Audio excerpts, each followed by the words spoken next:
Structure of an atom. आज की video में हम एटम के स्ट्रक्चर पर बात करेंगे कि एटम जो है किस तरह दिखता है। Is there any particle smaller than atom? कहता है क्या कोई ऐसा पार्टिकल है जो कि एटम से छोटा है। श्योर देयर इज़, हाँ है।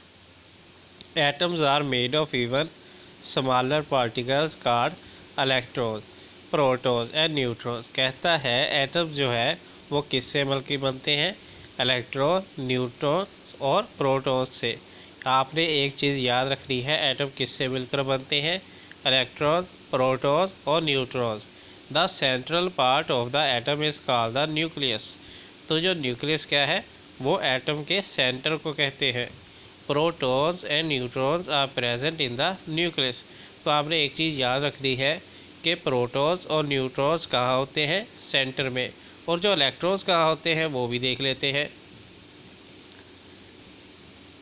Electrons revolve around the nucleus. तो होता क्या है, जो इलेक्ट्रॉन है वो कहाँ घूमते हैं?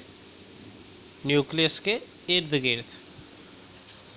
तो हमने एक चीज़ देखी कि जो हमारा एटम है वो इलेक्ट्रॉन, प्रोटॉन्स और न्यूट्रॉन्स से मिलकर बनता है। फिर हमने ये भी जाना कि किस तरह प्रोटॉन और न्यूट्रॉन्स जो हैं वो न्यूक्लियस के अंदर होते हैं। न्यूक्लियस होता है एटम का सेंटर वाला हिस्सा, लेकिन जो इलेक्ट्रॉन होते हैं वो न्यूक्लियस के इर्द गिर्द घूमते हैं, और प्रोटॉन और न्यूट्रॉन जो है वो न्यूक्लियस के सेंटर में होते हैं, यानी कि दरमियान में। An electron has negative charge, its mass is extremely small. Electron पर कौन सा चार्ज होता है? नेगेटिव। अब proton has positive charge, proton पे कौन सा चार्ज होता है? Positive. The number of protons in an atom is equal to the number of electrons revolving around the nucleus. कहता है कि जितने इलेक्ट्रॉन न्यूक्लियस के इर्द गिर्द घूम रहे हैं उतने ही क्या होंगे? प्रोटॉन्स न्यूक्लियस के सेंटर में।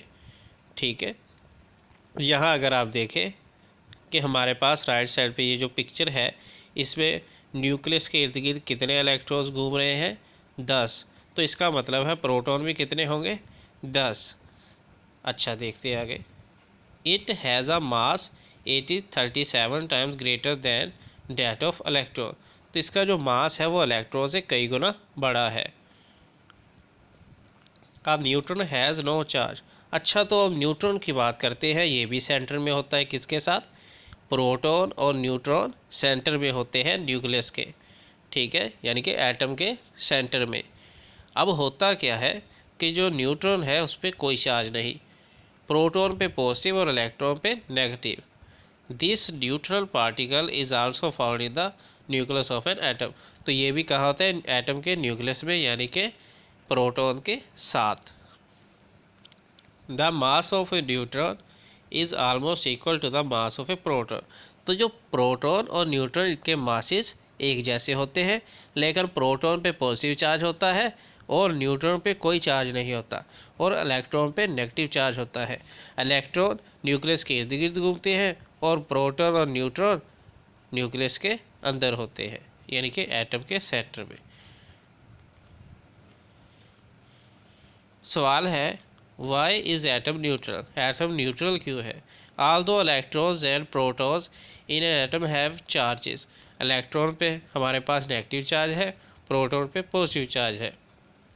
But atom as a whole has no charge. लेकिन एटम पे कोई चार्ज नहीं है। In an atom the number of protons is equal to the number of electron. जितने प्रोटॉन्स होंगे उतने ही इलेक्ट्रॉन्स होंगे। As a result, the total positive charge of protons balances the total negative charge of the electrons. Because of it, the atom is neutral. तो हमारे पास जिस तरह proton पे भी सेम चार्ज है, इसी तरह इलेक्ट्रॉन पे भी सेम चार्ज है। इलेक्ट्रॉन पे भी अगर 10 है तो प्रोटॉन पे भी 10 है। तो इस तरह ये न्यूट्रल रहता है, आगे पीछे नहीं होता। So gonna see you in the next video. Until then, goodbye for now.